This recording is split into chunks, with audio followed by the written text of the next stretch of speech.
আমি শিৱসাগৰ জিলা মহিলা কংগ্ৰেছৰ তৰফৰ পৰা আমাৰ নেতা ৰাহুল গান্ধী ডাঙৰীয়াক বিজেপিৰ যি নেতাই তনবীৰ সিং মাৰোৱাৰে যি হত্যাৰ ভাবুকি দিছে তাৰ প্ৰতিবাদত আমি অসম কংগ্ৰেছ শিৱসাগৰ জিলা কংগ্ৰেছ আৰু অসমৰ গোটেই জিলাবিলাকে আমি মহিলা কংগ্ৰেছৰ তৰফৰ পৰা এটা এজাহাৰ আমি থানাত দিবলৈ আহিলোঁ। সেয়েহে আমি প্ৰতিবাদ কৰিছোঁ যে এই যিগৰাকী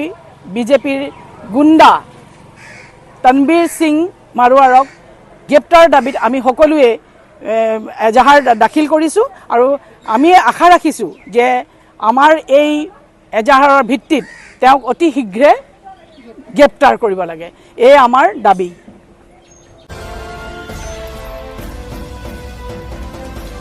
আপোনাৰ মঞ্চ নিৰপেক্ষ কণ্ঠ কেৱল ন্যায়ৰ প্ৰতিশ্ৰুতিৰে জনতাৰ মাজত অসম আৰু অসমীয়াৰ স্বাৰ্থত অভিযোগৰ সত্যতা নিৰূপণ কৰা আমাৰ নহয় প্ৰশাসনৰ দায়িত্ব। নিষ্ঠা আৰু নিৰ্ভীক নিৰপেক্ষতাৰ প্ৰতিশ্ৰুতিৰে নিউজ অনলাইন HDL Live 18